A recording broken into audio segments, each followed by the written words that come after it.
Gujarat number 1 engineering university Sankalchand Patel university.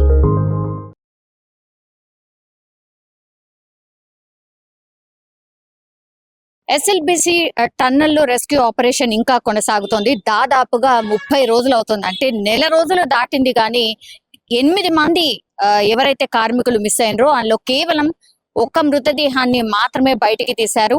ఈ రోజు latest గా ఇంకో మృతదేహాన్ని గుర్తించాము అన్నటువంటి మాట చెప్పారు. ఆ గుర్తించిన తర్వాత కూడా 24 గంటలు పడుతోంది ఆ మృతదేహాన్ని పూర్తిగా బయటికి తీసుకురావడానికి. సో ఎగ్జాక్ట్లీ ఎక్కడుంది మృతదేహాన్ని గుర్తించామన్నటువంటి మాట చెప్పారు. కాబట్టి ఇప్పుడు తవ్వకాలు జరిపి పూర్తిగా మట్టిని ఏదైతే మృతదేహం కూరుకుపోయినటువంటి ప్రాంతం ఏదైతే ఉందో ఆ ప్రాంతాన్ని అక్కడే పూర్తిగా కార్మికుల ద్వారా ఆ మట్టినంతా తొలగించి ఆ మృతదేహాన్ని బయటికి తీసే అవకాశం ఉంటుంది. కానీ ఎవరు ఏంటి అనేది కూడా ఇంకా నిర్ధారణ అయితే కాలేదు. బట్ ఎగ్జాక్ట్లీ ఆ పాయింట్ లో మాత్రం ఒక మృతదేహాన్ని అయితే గుర్తించిన పరిస్థితి అయితే కనిపిస్తోంది.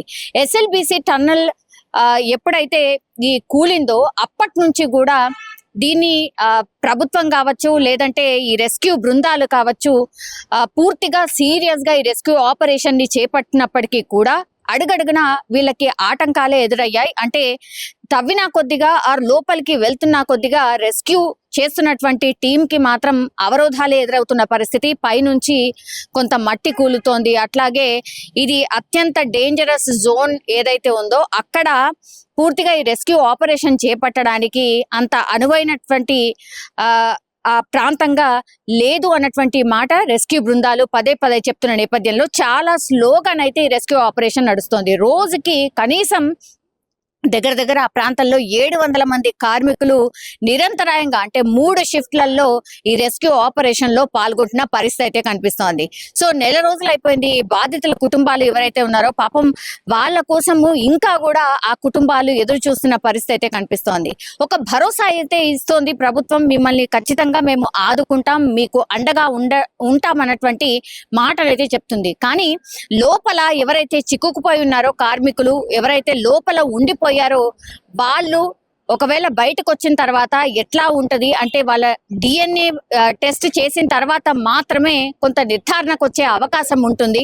ఎందుకంటే పూర్తిగా నెల రోజులు అయిపోయింది కాబట్టి ఆ బాడీ పొజిషన్ ఎలా ఉంటుందో మనం ఇమాజిన్ కూడా చేసుకోవచ్చు. గుర్తుపట్టరానంత భయంకరమైన పరిస్థితిలో ఈ బాడీస్ ఉంటాయి అనేసి కూడా ముందు కుటుంబ సభ్యులకైతే ఆ ఇన్ఫర్మేషన్ కూడా ఇవ్వడం అయితే జరిగింది.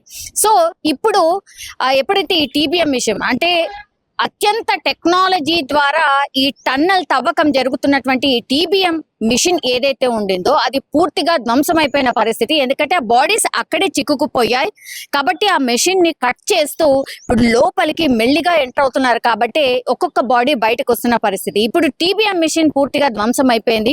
యాక్చువల్లీ ఈ టీబీఎం కి సంబంధించి తవ్వకాలు జరిపిన తర్వాత అక్కడే టీబీఎం మిషన్ ని బయటికి తీసుకే అవకాశం ఉండదు. ఎందుకంటే అది 150 మీటర్ల పొడవున్నటువంటి మిషన్, అట్లాగే 550 టన్నుల బరువు ఉంటుంది కాబట్టి దాన్ని అక్కడే పక్కకు ఇట్లా స్పేస్ చేసి పూర్తిగా దాన్ని అందులోనే వర్క్ అంతా అయిపోయిన తర్వాత అక్కడే లోపల కప్పి పెట్టేస్తూ ఉంటారు. కానీ ఇప్పుడు ఆ టీబీఎం మిషనే అంటే అవరోధంగా మారిపోయింది ఈ మృతదేహాల వెలికి తీసి. అందుకని ఆ టీబీఎం మిషన్ ని కట్ చేస్తూ లోపలికి ఎంటర్ అవుతున్నారు. ఆ టీబీఎం మిషన్ పూర్తిగా ధ్వంసం అయిపోయింది. మరి ఫర్దర్ గా ఎట్లా ముందుకు వెళ్ళాలి అనేది కూడా ప్రభుత్వం ఆలోచిస్తోంది. దీనికోసం కూడా మళ్ళా పర్మిషన్ అయితే డెఫినెట్లీ అవసరం ఉంటుంది. ఇప్పుడు టీబీఎం మిషన్ ధ్వంసం అయిపోయింది కాబట్టి మళ్ళీ ఇంకో టీబీఎం మిషన్ ని పెట్టలేరు. కాబట్టి ఈ డ్రిల్లింగ్ అండ్ బ్లాస్టింగ్ విధానంలోనే మిగతా సొరంగ మార్గంని కూడా ఫినిష్ చేసే అవకాశం ఉంటుంది అని అధికారులు సీఎం కి నివేదించిన పరిస్థితి అయితే ఉంది. దీనిపైన పూర్తిగా పవర్ పాయింట్ ప్రజెంటేషన్ కూడా నిన్న ఎస్ఎల్బిసికి సంబంధించి రెస్క్యూ ఆపరేషన్ లో పాల్గొంటున్న వాళ్ళు అట్లాగే ఇంజనీర్లు కూడా పవర్ పాయింట్ ప్రజెంటేషన్ ఇచ్చిండ్రు సీఎం రేవంత్ రెడ్డికి. లోపల ఏం జరుగుతోంది, ఎట్లా రెస్క్యూ ఆపరేషన్స్ నడుస్తున్నాయి, అట్లాగే ఈ టీబీఎం మిషన్ పొజిషన్ ఏంటి, లోపల ఎలా ఉంది, ఇదంతా కూడా పవర్ పాయింట్ ప్రజెంటేషన్ చూపెడుతూ రెస్క్యూ ఆపరేషన్ చేపట్టిన విధానం, ఆ తర్వాత నెక్స్ట్ ఎట్లా ముందుకు వెళ్ళాలి అన్నప్పుడు ఇప్పుడు డ్రిల్లింగ్ అండ్ బ్లాస్టింగ్ విధానంలోనే మిగతాదంతా కూడా పూర్తి చేయాల్సి ఉంటుంది అని అధికారులు సీఎం రేవంత్ రెడ్డికి చెప్పినటువంటి పరిస్థితి అయితే ఉంది. సో అలాగే ముందుకు వెళ్ళండి, దీనికి కావాల్సిన అనుమతులు ఏంటో అదంతా త్వరితగతిన చూసుకోండి అన్నటువంటి ఆదేశాలు కూడా సీఎం రేవంత్ రెడ్డి ఇచ్చిన పరిస్థితి. అయితే ఈ ఆపరేషన్ లో పాల్గొంటున్న రెస్క్యూ ఆపరేషన్ చేస్తున్నటువంటి ఈ రెస్క్యూ టీమ్స్ ఏవైతే ఉన్నాయో ఏప్రిల్ 10 వరకు ఈ ఆపరేషన్ ని ఫినిష్ చేస్తాం. లోపల చిక్కుకున్నటువంటి మిగతా 6 అంటే ఈ రోజు ఏదైతే ఒక మృతదేహం దొరికింది కాబట్టి ఇంకా 6 మృతదేహాలు లోపలనే ఉండిపోయాయి కాబట్టి ఆ 6 మృతదేహాల్ని కూడా ఏప్రిల్ 10 వరకు అన్నిటినీ క్లియర్ చేస్తాం, బయటికి తీసుకొస్తామని సీఎం రేవంత్ రెడ్డికి వీళ్ళందరూ చెప్పినట్టుగా కూడా ఒక సమాచారం అయితే ఉంది. సో మొత్తంగా అయితే ఎస్ఎల్బిసి టన్నెల్ ఇంకా రెస్క్యూ ఆపరేషన్స్ అయితే కొనసాగుతున్నాయి.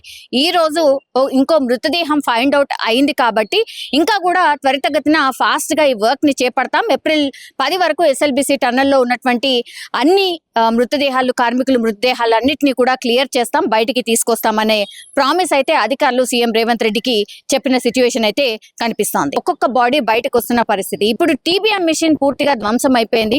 యాక్చువల్లీ టీబీఎం కి సంబంధించి తవ్వకాలు జరిపిన తర్వాత అక్కడే టీబీఎం మిషన్ ని బయటికి తీసుకే అవకాశం ఉండదు. ఎందుకంటే అది 150 మీటర్ల పొడవున్నటువంటి మిషన్, అట్లాగే 550 టన్నుల బరువు ఉంటుంది కాబట్టి దాన్ని అక్కడే పక్కకు ఇట్లా స్పేస్ చేసి పూర్తిగా దాన్ని అందులోనే వర్క్ అంతా అయిపోయిన తర్వాత అక్కడే లోపల కప్పి పెట్టేస్తూ ఉంటారు. కానీ ఇప్పుడు ఆ టీబీఎం మిషనే అంటే అవరోధంగా మారిపోయింది ఈ మృతదేహాల వెలికి తీసి.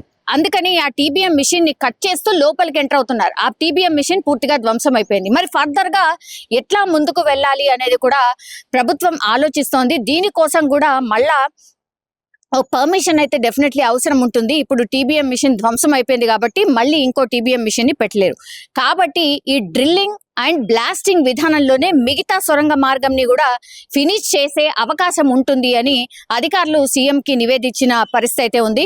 దీనిపైన పూర్తిగా పవర్ పాయింట్ ప్రజెంటేషన్ కూడా నిన్న ఎస్ఎల్బిసికి సంబంధించి రెస్క్యూ ఆపరేషన్ లో పాల్గొంటున్న వాళ్ళు అట్లాగే ఇంజనీర్లు కూడా పవర్ పాయింట్ ప్రజెంటేషన్ ఇచ్చిండ్రు సీఎం రేవంత్ రెడ్డికి. లోపల ఏం జరుగుతోంది, ఎట్లా రెస్క్యూ ఆపరేషన్స్ నడుస్తున్నాయి, అట్లాగే ఈ టీబీఎం మిషన్ పొజిషన్ ఏంటి, లోపల ఎలా ఉంది, ఇదంతా కూడా పవర్ పాయింట్ ప్రజెంటేషన్ చూపెడుతూ రెస్క్యూ ఆపరేషన్ చేపట్టిన విధానం, ఆ తర్వాత నెక్స్ట్ ఎట్లా ముందుకు వెళ్ళాలి అన్నప్పుడు ఇప్పుడు డ్రిల్లింగ్ అండ్ బ్లాస్టింగ్ విధానంలోనే మిగతాదంతా కూడా పూర్తి చేయాల్సి ఉంటుంది అని అధికారులు సీఎం రేవంత్ రెడ్డికి చెప్పినటువంటి పరిస్థితి అయితే ఉంది.